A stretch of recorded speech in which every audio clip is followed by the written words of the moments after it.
तैयार रहिए, स्टार्ट। अपीलार्थी नंदलाल और दिलीप परस्पर रिश्तेदार और निकटस्थ पड़ोसी थे। विराम। दिलीप ने दोनों के मकान के बीच में एक कॉमन दीवार का निर्माण अपने खर्चे से किया था। विराम।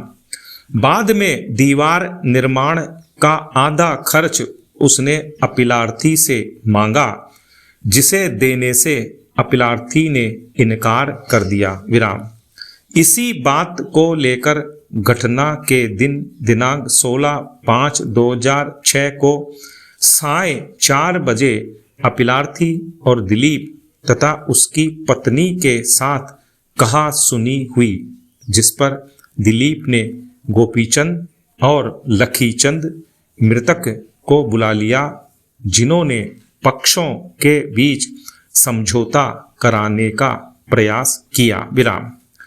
इसी दौरान लखीचंद ने अपीलार्थी को गाली दे दी, जिस पर अपीलार्थी ने छड़ी से लखीचंद की पीठ पर प्रहार किया, जिसके प्रत्युत्तर में गोपीचंद ने छड़ी से लखीचंद की पीठ पर प्रहार किया, जिसके प्रत्युत्तर में गोपीचंद ने छड़ी से अपीलार्थी के सिर पर वार किया। विराम। इसके बाद अपीलार्थी अपने घर में गया और स्वयं गुप्ती एवं 2 अन्य परशुराम, बल्लम एवं उसका पुत्र संजय एक छड़ी के साथ वापस आए। विराम।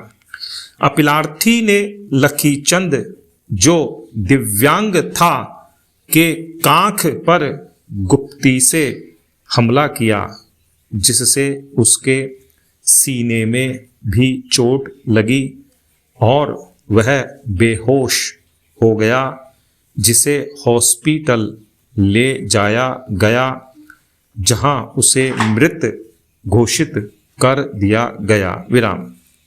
अन्वेषणोपरांत अपीलार्थी एवं 2 अन्य के विरुद्ध भारतीय दंड संहिता की धारा 302/34 के अंतर्गत आरोप पत्र पेश किया गया। विराम। विचारण न्यायालय ने निष्कर्षित किया कि अपीलार्थी अभियुक्त संख्या 1 ने मृतक पर प्राणघातक हमला किया था और अभियुक्त संख्या 2 और 3 ने भी मृतक पर बल्लम और छड़ी से हमला किया। विराम।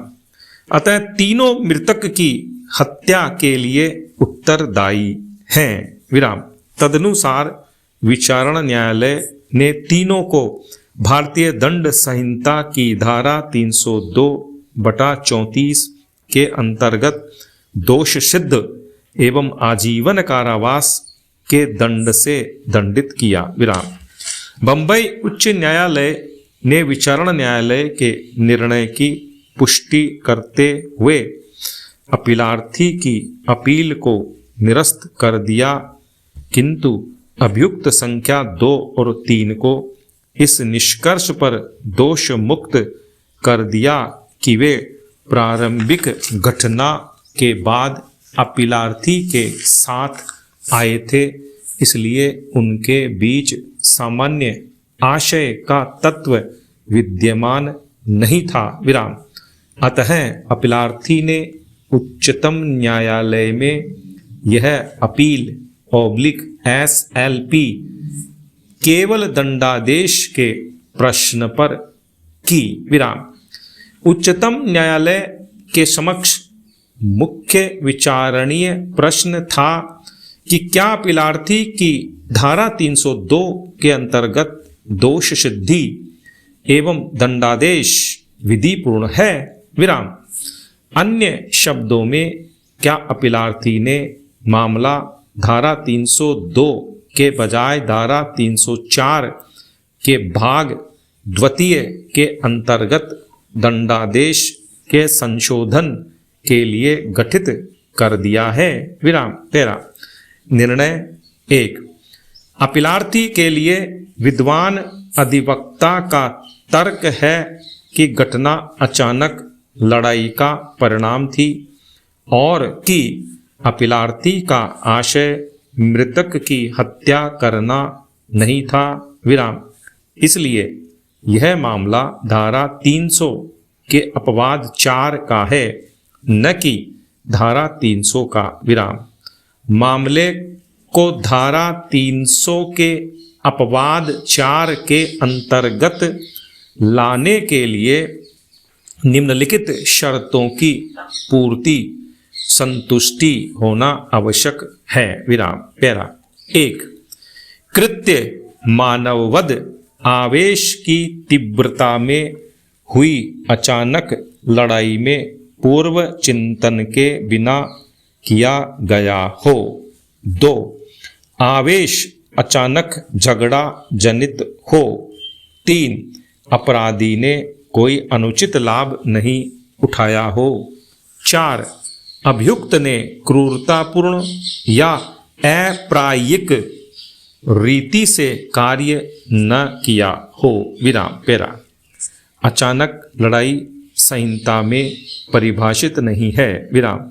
यह ऐसा कृत्य है जिसमें दोनों पक्ष दोषी होते हैं, जो अचानक झगड़े का परिणाम होता है विराम। झगड़ा जनित आवेश इस प्रकृति का होना चाहिए कि आवेश को शांत होने का अवसर नहीं था और उसी आवेश की तीव्रता में उत्पन्न लड़ाई के परिणाम स्वरूप घटना घटी हो विराम। यह महत्वहीन है कि कौन पक्ष प्रकोपन देता है या पहले हमला करता है विराम।